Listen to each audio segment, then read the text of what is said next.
and welcome to Tucker Carlson Tonight. This evening, we've got brand new numbers, striking numbers that have never been seen before, and they may reshape how you think about illegal immigration. So you've heard the same line a million times. It's repeated like a mantra by the left during every debate on the subject. All immigrants are hardworking and law-abiding. They do jobs you wouldn't consider doing, and they do them cheerfully. They sacrifice for their families in ways you probably don't. In fact, and this is always the last point, it's always delivered with the confident satisfaction of someone shutting down a debate with superior data, undocumented immigrants actually commit fewer crimes on average than native-born Americans. Not only are immigrants more virtuous than you are, but they're safer to be around. In other words, stop complaining. They're your superiors. But wait, are we sure that that is true? Are people who are in this country precisely because they were willing to break our immigration laws really less likely to break other kinds of laws? It doesn't make a lot of sense. Yet until today, strangely enough, no one could say for sure whether it was true, because reliable statistics didn't seem to exist. Our government tracks pretty much every trend and every phenomenon you can think of, from how many pounds of pistachio nuts are recalled every year to how many fifth graders are injured on swing sets, to how many people die in bathtubs. This is a nation of record keepers. We're overseen by an army of spreadsheet-wielding bureaucrats. Numbers control our lives, except on this subject. Somehow, the government went for years without honestly trying to track the volume of crime committed by illegal immigrants in this country. Maybe they were too incompetent to do it. More likely, they didn't want you to know the answer or to think about it even. In any case, we now for the first time have the actual numbers, and here they are. According to statistics from the U.S. Sentencing Commission, non-citizens are actually far more likely to commit serious crimes than Americans are. Non-citizens account for 22%, more than a fifth, of all federal murder convictions, 18% of fraud convictions, 33% of money laundering convictions, 29% of drug trafficking convictions, and 72% of convictions for drug possession. Meanwhile, the non-citizen percentage of the American population, about 7%. So that is a massively disproportionate amount of crime, not even close. No, immigrants are not more law-abiding and less dangerous than Americans. That's totally untrue. Indeed, it's the opposite of the truth. Non-citizens are more likely to be arrested, convicted, and imprisoned for serious crimes than people who were born here. Much more likely. So why didn't we know this until now? Why have so many people been lying to us about this for so long? That's a question we plan to ask a whole bunch of people. Well, we'll start tonight with Ali Noorani. He is Executive Director of the National Immigration Forum, and he joins us in the studio. Thanks a lot for coming on. Thanks for having me. So this is a conversation I've had, I don't know, a dozen times in the past month on this show, where people say, well, actually, non-citizens are less likely to commit crimes. And they cite some Cato study or something. Now we have definitive numbers on this from the U.S. Sentencing Commission that shows that non-citizens are not just more likely to commit crimes, serious crimes like murder and fraud, drug trafficking, but far more likely to commit those crimes. Why are we just learning this now? Well, the bigger question, I think, Tucker, is how do we make sure that we are keeping the nation secure in a way that's using our valuable law enforcement resources the best way? Because I'll be the first to tell you that we are a nation of laws, and we're a nation that should be keeping Americans safe. Right. So let's make sure that law enforcement are in a position to do their job and get those violent threats, those public safety threats off the streets, particularly if they are immigrants. And the way you do that is that you make sure that the immigrant community can trust local law enforcement. So that's why I'm concerned about the direction of the administration when it comes to immigration enforcement, because they're actually undermining the ability of local law enforcement to do their job. So enforcing, this is like this weird alchemy where enforcing border laws makes us less safe somehow. But let me ask you, if 22% of all federal murder convictions are of non-citizens, but only 7% of the population is non-citizen, that suggests we're letting in the wrong people. It suggests that we should be doing a much better job in terms of local law enforcement. And the way to do that is to make sure that the immigrant community is in a position to report crimes. Because at the end of the day, those individuals who are immigrants who are committing those crimes, you know who the most likely victim is? The immigrant. Well, that's irrelevant. Wait, hold on. So you're saying that, hold on. Let's just pause and let these numbers kind of settle, because these are not been public until today. 22% of all federal murder convictions, non-citizens. 33% of money laundering convictions, non-citizens. 29% drug trafficking. 72% of all convictions for drug possession, non-citizens. Non-citizens are far more likely to commit serious crimes than native-born citizens, and foreign-born citizens, for that matter.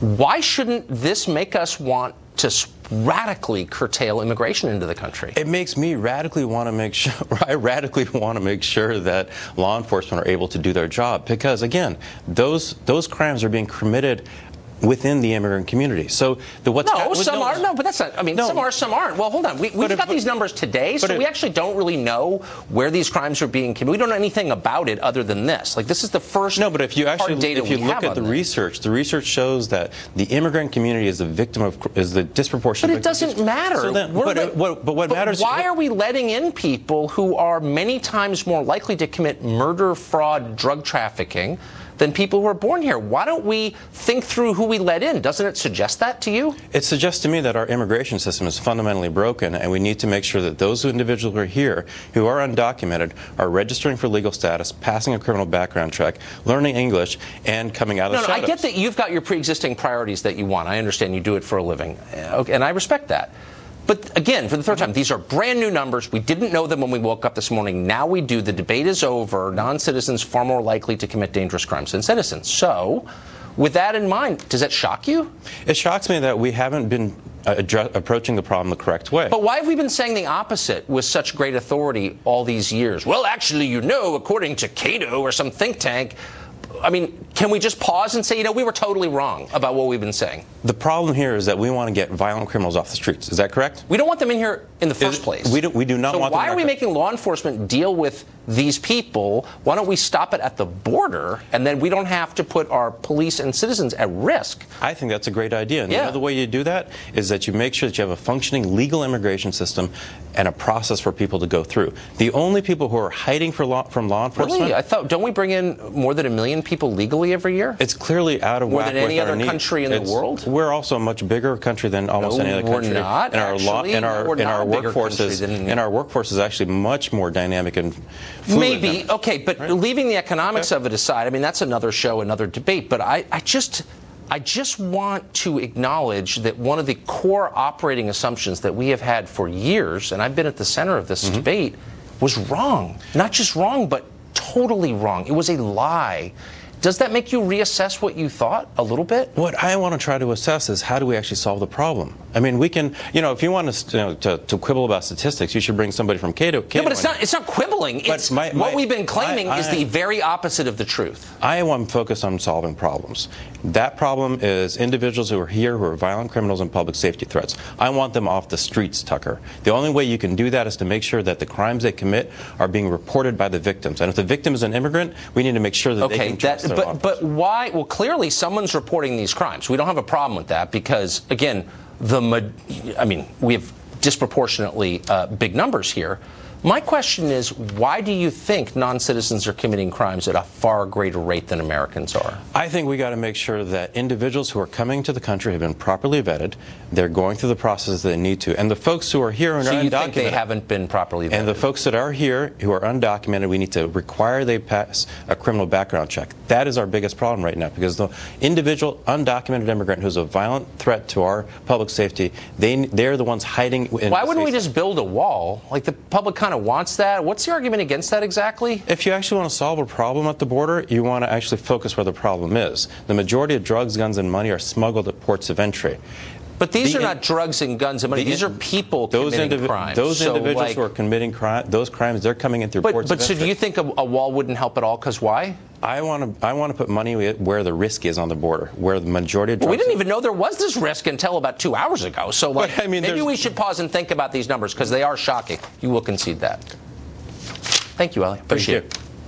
Mark Stein is an author and a columnist. He joins us tonight. Mark, are you surprised by these numbers? No, I'm not, because I think it accords with most people's experience of the transformative effect of immigration. And it's logical, too, that when a first world country imports continuously a large, unskilled population into its country illegally, that is an act of law breaking at the conception, and there's no reason why they would then have any other respect for other laws. And to be honest, I mean, I found that last 5 minutes surreal, where your guest's main concern is that certain illegal immigrants are getting crimes committed against them by other illegal immigrants, and they're scared to go to the police. That's not what these statistics show. These statistics, which for political correctness reasons we were prevented from knowing in recent years, show that this country is in effect importing a criminal class, and it does not check any aspect of the criminal class it imports. Now, the few of us who have the misfortune to go through the legal immigration system, I went to see Neil at Homeland Security in Manchester, New Hampshire a couple of years ago, and he asked me about whether I'd committed any crimes, and I said I'd been pulled over by a traffic cop in Montpelier, Vermont, for passing a little old lady at 17 miles an hour, but I got the case dismissed. Neil from Homeland Security in Manchester, New Hampshire, wanted to see proof that the state of Vermont had actually dismissed that complaint against me. So we have a bifurcated system here in which law-abiding people have to dot every I and cross every T, and every single day we import drug gangs, money launderers, murderers, drunk drivers, because the professional lobby group your previous guest represented somehow thinks this is in the interests of the United States. It's not at all. The rector of my church spent the better part of a year waiting for a visa. He spent 20 years in the British Army. They didn't want any more Scottish Anglicans in this country because they're dangerous. Meanwhile, all of Congress is arguing about how we can keep people who snuck in illegally here, and you're a bigot if you're not for that. So what does this reduce? So, like, the key argument has always been that immigrants are better than we are. I mean, isn't that the argument you hear every day? Like, they commit fewer crimes than you do. They work harder. They're just better people. How dare you complain about them? Now that we know these crime rates are way higher than they are for American native-born, what's their argument now? Well, Nancy Pelosi has said that we ought to thank the parents of the Dreamers for bringing them here because, as you say, they're better than us. If you listen to people like your previous guest, every single Dreamer is a high school valedictorian just wrapping up his third tour of Afghanistan. They're way better than us. So the only way to get the general depravity rate down in the United States is to import more and more low-skilled immigrants illegally across the Rio Grande. That's the argument Jorge Ramos made. Oh, no, you're much safer being in a town of illegal immigrants than you are in a town whose population got off the Mayflower. And the fact of the matter is this is absolutely the inverse of the truth. The statistics you cited, even taken as a whole, 94% of these non-citizen criminals in federal custody, and by the way, this is just the tip of the iceberg because 90% of incarceration is at the state and local level. But the proportions show that about 94% of these non-citizen criminals in U.S. federal prison are illegal immigrants. Why does any country need to import a criminal class if that is one of the jobs that Americans will do? Americans are happy to murder and rape and sell drugs to each other. You don't need to import other people to do that. Yeah. Well, one job that Americans are less interested in is voting Democrat, and these are people who will do that. So that's kind of the point. That's kind of the point of the whole thing. Mark Stein, thank you for joining us. That's right. Thanks a lot, Tucker. Merry Christmas to you. Merry Christmas. Thank you. Well, it's a scandal that won't die, joined by another that is brand new. New information tonight on the investigations into Uranium One and the Obama administration's soft treatment of the terror group Hezbollah. Stay tuned.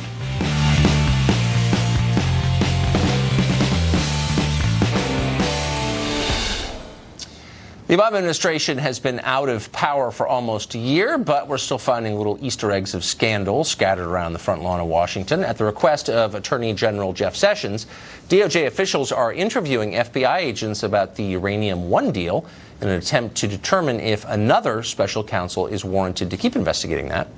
Meanwhile, Congress is asking the Department of Justice to turn over all documents and communications related to an alleged multi-year effort under the last administration to basically give some space to Hezbollah to sell drugs internationally, including in this country, in order to make sure the Iran deal went through. Philippe Reims is a former Deputy Assistant Secretary of State. He was a longtime advisor to Hillary Clinton, and he joins us tonight. So, Philippe, both these stories, I think it's possible to overstate their significance, but at their core, both of them have important elements. So start with Uranium One. And I'll just concede you're a former Hillary spokesman. I don't think she's necessarily the villain of the story. Thank you for the concession. No, I think she is a villain in the story. But the Obama administration allowed Russia, a Russian-controlled company, control over some large percentage of our uranium reserves. Like, that's kind of beyond dispute. Why was that ever a good idea? And why is no one in the press asking a really simple question like, why'd you allow that to happen? Well, I think they did. And there's a process for that. It's called CFIUS. Yes, I know. It's any time that any asset of the United States that has a national security implication is to be sold to a foreign element, it has to go through a very rigorous review. Now, the Secretary of State and the State Department are part of that, but there are 9 departments and ultimately the President. Now, in this case, we can get into the real nitty-gritty of it, but we were not turning over the keys to the uranium kingdom. It passed muster, and we were no less. The responsibility was diffuse, I'll concede. But it's not diffuse. It's with 9 different cabinets. 9 different agencies. It's not just one agency. That's the point. But they're all within the same administration. But the macro question remains unanswered, which is the Russian government wound up with control over uranium deposits in Wyoming, in the United States. If you consider Russia our chief strategic rival, then why would you ever allow that? Like, why is that a good idea? I don't understand. Well, they were buying into a Canadian company. Correct. It was a Canadian company. Well, we could have stopped it. The Obama people could have stopped it. We could have, and obviously the people who looked at this, who have nothing at stake other than what's in the best interests of our national security, determined that this did not in any way impede that. But given that we know that there's never been an adversary more terrifying or dangerous to American democracy than Vladimir Putin, who literally haunts the dreams of 50% of the people in Washington, why haven't disagreement here? I'm saying that sarcastically because I don't actually think he's the gravest threat to American national security, but every Democrat thinks that, and yet they allowed him control over our uranium. Why haven't they apologized? There's nothing to apologize for. Okay, so how can he simultaneously... The person who owes an apology writ large is Vladimir Putin to all of us for what he's done to our democracy in the last year. So he's evil, you say, but simultaneously you say it's okay that the Obama people allowed him control of our uranium. It's why we have a very rigorous process, whether the president's name is Obama or Trump or Bush or Clinton, to make sure that we are in no way turning over assets that should not be in foreign hands. There's a reason why it's such a rigorous process. Assets, I think we because both it was agree. determined that this Canadian company... Right, but it was the wrong decision, obviously. Well, that's... So why shouldn't the people who made it apologize and say, yes, I imperiled American national security by my lack of wisdom, by my foolishness, my short-sightedness. I didn't understand how dangerous Russia was. I'm part of the problem. I apologize. They do that in Japan. Why aren't they doing it here? I don't know who that would be. I know that's not me. The 9 heads of those agencies. I know it's not Secretary me. Clinton. Well, Secretary Clinton didn't roll up her sleeves and get into the let's look at the uranium. Her agency signed off on it. She should apologize. No. No. No. Okay. No apologies. No. All right. Not on Uranium One. I kind of sensed you were going to say that. No, not on Uranium One. No. Huh. So what about the other question this evening, and that is the Politico piece that pretty much demonstrates that Treasury Department and DEA officials were stymied in their efforts to control Hezbollah's international money laundering and drug dealing operations. These are not partisan right-wingers. These are people who worked for the Obama administration. They're saying our goals were sublimated because of the Iran deal. I don't see why that's not a scandal. It seems like a scandal to me. Well, I think, first off, most people, including in the Obama administration, didn't know where this came from. When you look at these stories, there are 2 people. They may not be crazy out there, right-wing, whatever you want to call them, but they have been vociferously against the Iran deal from the beginning. There are dozens of people the two primary sources in there, but the author said there were dozens of people, a lot of them Democrats, all of them Obama employees, who said. Well, there are four on-the-record sources today in the Washington Post for the CIA, the NSC, the White House, and for the State Department, saying that this didn't happen, that you would never in a million years do anything to impede. Okay, then there are people who obviously don't, and they may be right. Let's look into it. Wait, let's look into it. So I'm okay the allegation is made by Obama staffers, former Obama staffers, that cocaine was sold in this country, narcotics, because the Obama people allowed it to be, because they didn't want to. I really doubt that. Deal. All right. I doubt that. But you would have no problem with an investigation I have no problem to get to the bottom of with it. investigating. I have a problem with what's turning into interference and intimidation. And I think what we're seeing, it's one thing. Right. You have news sources. I have my news sources. We go back at night. We have our separate corners. This is political. But we have to share. No, but with something like investigations, we can't fight over the FBI. Well, I agree, and that's what's happening now. But they shouldn't be partisan. But you know what I mean? Well, but what's happening, and I think the common ground here is that Comey definitely did a number on the FBI, but they are now caught in some kind of divorced parents tug of war. I'm being told we have to go, but I agree with you on that. Philippe, thank you. Is she a left-wing activist, or could she be a Russian spy? Congress wants to investigate Jill Stein of the Green Party for possible collusion with Vladimir Putin, believe it or not. She joins us next.